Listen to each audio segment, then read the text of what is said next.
Hello' viewers welcome back to channel. আশা কৰোঁ আপোনালোকে চবে ভালে আছে।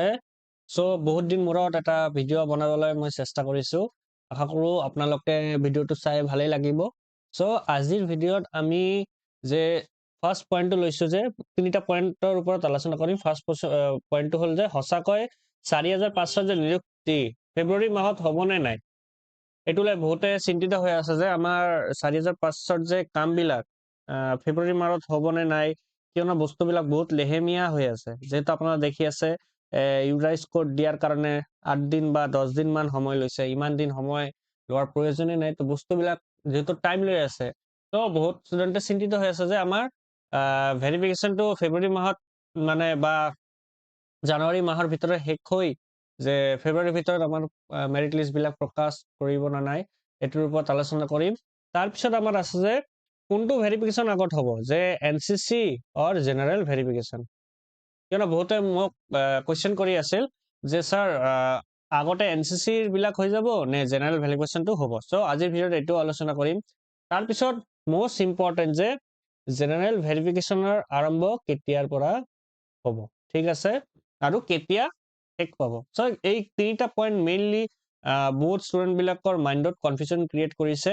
আৰু most ইম্পৰ্টেণ্ট এই ভিডিঅ'টো আপোনালোকে লাষ্টলৈকে চাব। লাষ্টত মই এটা বহুত ইম্পৰ্টেণ্ট এটা কথা ক'ম, যিটো আপোনালোকৰ বাবে মানে বহুত মানে গুৰুত্বপূৰ্ণ হয়। আপোনালোকে ভিডিঅ'টো লাষ্টলৈকে চাব। বলক আমি ভিডিঅ'টো ষ্টাৰ্ট কৰোঁ।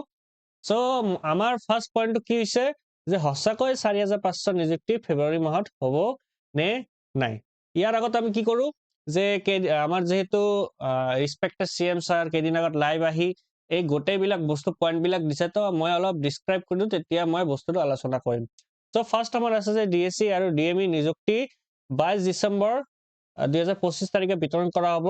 কিন্তু যিহেতু চাহ জনগোষ্ঠীৰ সংৰক্ষিত প্ৰাৰ্থীসকলৰ নিযুক্তি ২৩ ডিচেম্বৰত মানে নেক্সট ডে দিয়া হ'ব, ঠিক আছে, DSC আৰু DME।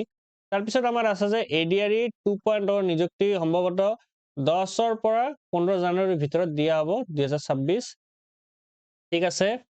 আৰু বিভিন্ন বিভাগৰ আন সকলো নিযুক্তি পত্ৰ যেনেকে SSA শিক্ষকসকলৰ ধৰি যেনে ১০,০০০ পোষ্ট SSA হৈ গ'ল, এইবিলাক ধৰি সম্ভৱতঃ ১০ ফেব্ৰুৱাৰী ২০২৬ৰ ভিতৰত সম্পূৰ্ণ কৰা হ'ব, ঠিক আছে।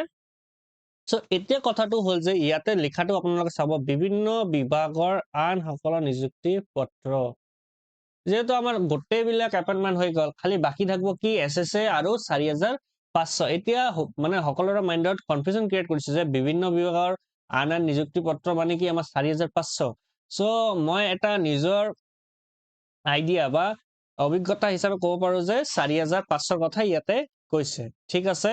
বা যেহেতু আজিকালি বহুতে আপোনালোকে দেখিছে যে বহুতে মানে টেটৰ ষ্টুডেণ্টবিলাকে মেমৰেণ্ডাম দি আছে, বিভিন্ন ধৰণৰ কি কৰি আছে মানে ভিডিঅ'ৰ জৰিয়তে মানে সেইসকলৰ নিযুক্তি দিবৰ কাৰণে মানে পদক্ষেপ এটা লৈছে, ঠিক আছে।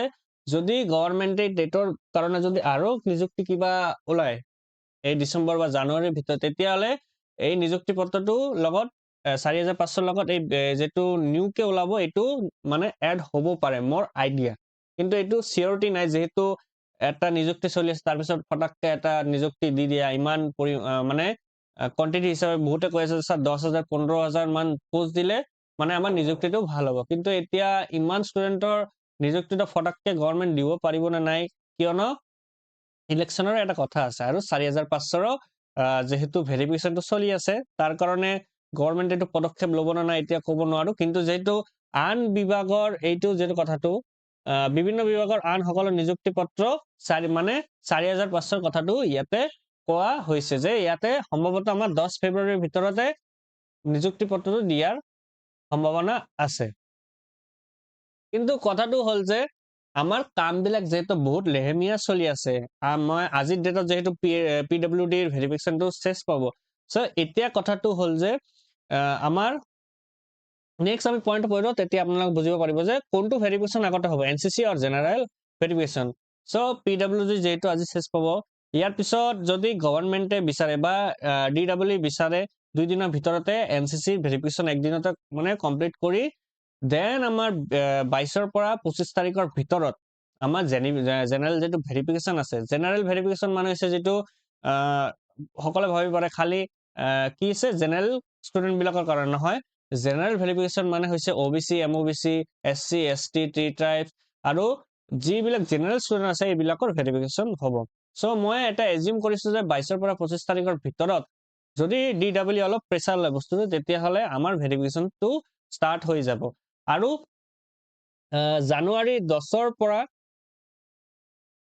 12 তাৰিখৰ ভিতৰত গোটেইবিলাক কাম শেষ হোৱাৰ সম্ভাৱনা আছে ইয়াৰ পিছত কি হ'ব পাৰে যে কামবিলাক হৈ যাৱাৰ পিছত যদি কিবা কাৰোবাৰ যদি ভুল থাকে বস্তুবিলাক এটোৰ কাৰণে ডেট দিয়া হ'ব সো মই এক্সপেক্টেড ভাবি আছো যে আমাৰ যে জেনাৰেল ভেৰিফিকেশ্যনৰ কামবিলাক এই 3 নম্বৰ পইণ্টটো 20 পৰা 22 পৰা 25 তাৰিখৰ ভিতৰত হোৱাৰ সম্ভাৱনা আছে ঠিক আছে আৰু শেষ পাব এক্সপেক্টেড আমি ক'ব পাৰো 10 তাৰিখৰ পৰা 12 তাৰিখ জানুৱাৰী ঠিক আছে 2026 আৰু ফাৰ্ষ্ট মেৰিট লিষ্ট যেটো দিয়া আৰম্ভ হ'ব এইটো ষ্টাৰ্ট হ'ব পাৰে মেইনলি 20 তাৰিখৰ পৰা 20 তাৰিখ বা 18 তাৰিখৰ পৰা হোৱাৰ সম্ভাৱনা আছে যদি পাৰে গভৰ্ণমেণ্টে যদি বিচাৰে বা DW যদি বিচাৰে কামবিলাক ফটাককে মানে ফটাফট কামবিলাক কৰি আমাৰ ৰিজাল্ট বিলাক বা মেৰিট লিষ্ট বিলাক দি কেনে ফেব্ৰুৱাৰী মাহৰ ভিতৰত আমাৰ কি কৰিব পাৰে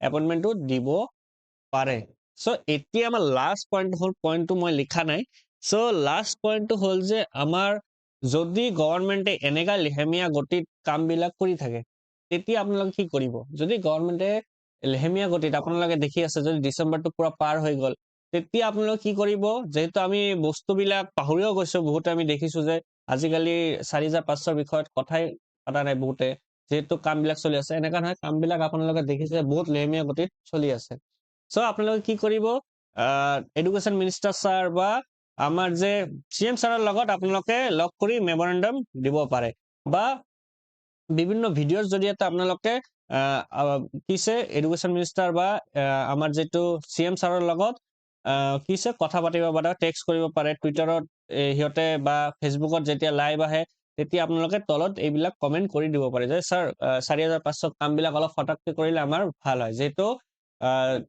কোড অফ কন্ডাক্ট লগাৰ সম্ভাৱনা আছে মাৰ্চ বা ফেব্ৰুৱাৰী লাষ্ট ফালে সো যদি লাগি যায় তেতিয়াহলে আপোনালোকৰ প্ৰবলেম হ'ব ঠিক আছে আশা কৰো আজিৰ ভিডিওৰ জৰিয়তে আপোনালোকৰ মাইন্ডত যিবিলাক কনফিউজন আছে সো এইবিলাক মই ক্লিয়াৰ কৰি দিবলৈ পাৰিছো লাষ্টলৈকে আপোনালোকে যদি মোৰ ভিডিওটো ভাল লাগে আপোনালোকে মোৰ চেনেলটো লাইক কৰিব শ্বেয়াৰ কৰিব আৰু সাবস্ক্ৰাইব কৰিব আৰু আপোনালোকৰ কি মতামত আৰু আপোনালোকৰ যদি কিবা কনফিউজন থাকে কমেন্ট বক্সত লিখি দিব মই এটো ৰিপ্লাই দিবলৈ চেষ্টা কৰিম সো আজিৰ কাৰণে থ্যাংক ইউ